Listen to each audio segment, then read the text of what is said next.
So I'm going to show you how to make a stove or some kind of oven or a heater. And what we're going to use is this coat hanger, this Maxwell House coffee cup.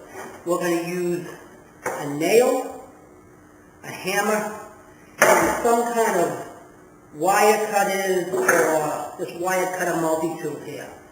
And if you don't happen to have a Maxwell House can, you could use a hubcap, you can use a dog bowl, something that's going to, something metal that's going to be able to hold heat and you're going to be able to have a fire in it.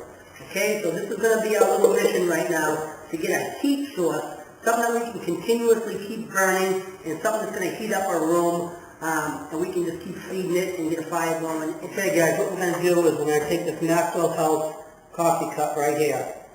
And what I did was, I just took a nail and put it on top like this. And started piercing holes around the entire spot. Find an area. And about an inch above it, the bottom, I started putting holes right around the whole thing using this nail. So you'll see that there's nail holes right around the whole thing. Once I got the nail holes there, I'm going to take this coat hanger and I want to measure. So I have about an inch coming out of the side, like this. Okay, so it's going to come right across and I have about an inch on the side.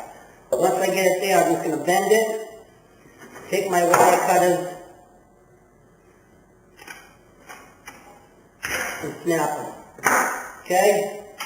So I'm going to do cut about, maybe about a dozen of these, and it's about this length, and we'll get right back to it. Okay, what I've done was, I've snipped, maybe about half a dozen of these wires about a little bit longer than here, about the can, and I put holes around it, and as you can see, I just put these right through the whole thing. So if you can get a close look, I made like a small screen of metal on the bottom that's going to hold any kind of tinder or any wood. Now, on the bottom also, I'm going to take this nail and I'm going to make probably 4 or 5 big holes. Big holes. Like this. Because I want to get a nice big hole here. Alright, so that's going to be what I'm going to be working on for the next few minutes. Getting probably like a 1/4 inch diameter on the bottom of this can right here. Okay? Okay, we have a nice good 1/4 inch hole right here.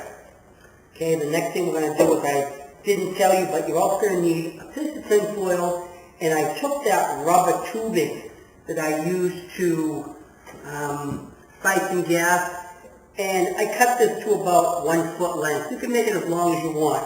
Now what I'm going to do is I'm going to take this here, and I'm going to roll it up inside this tin foil, like this. Right up like that. So we have the end of this wrapped like tin foil. Okay? And I'm going to take this piece, and in this hole here, I am going to wedge it right in, like this. So it's stuck right through here. Okay? Now, I'm going to take this. It's going to be a way for me to give oxygen to this. So like I said, you can make this piece as long as you want. But basically what you do is when you blow into it, I don't know if you can hear that, it's going to blow oxygen to the bottom of the fire. Oxygen is the main ingredient to make fire. So for us to get this nice and hot, to get a nice strong oven, it's going to need oxygen. So we're going to use this as our source for blowing oxygen in here. Okay?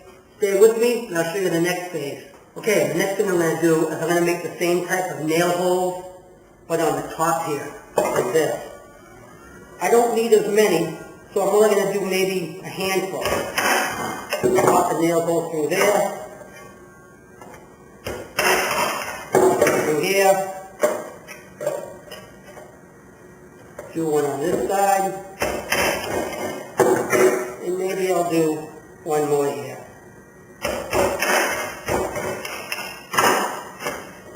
what happens now is, guys, when I take a pot and I want to heat something up, as I put the pot on it, not only will the flame come out the bottom here to heat the pot, but because there's air holes in the side, it's now going to come out the side and heat the sides of the pot as well. And I'll just continuously get this thing going by blowing on the bottom.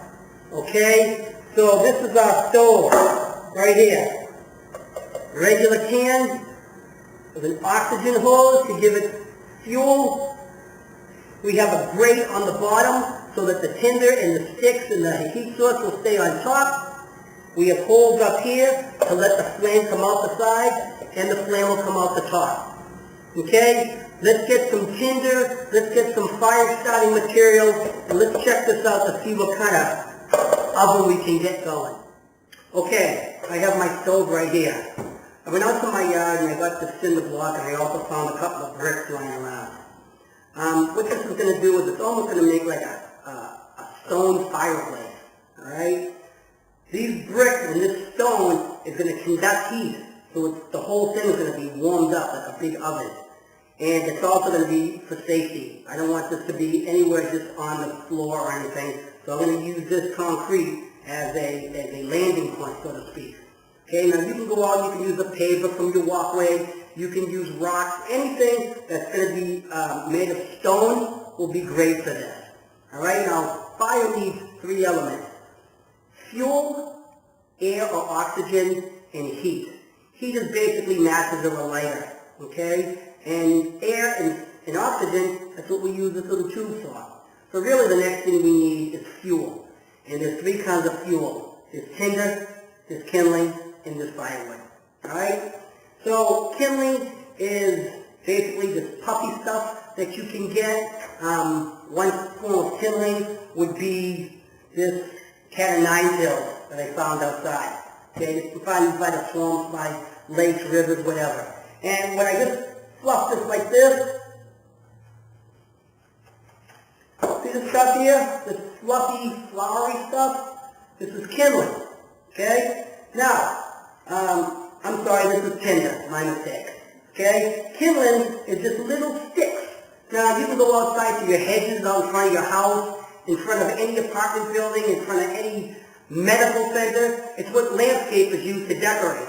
So when you're going to go to your hedges, you go right to the very bottom, right where the roots are, right where the first batch of branches come out, and you'll see this old, dry sticks and branches, and we want to break that off, okay? And then you have firewood.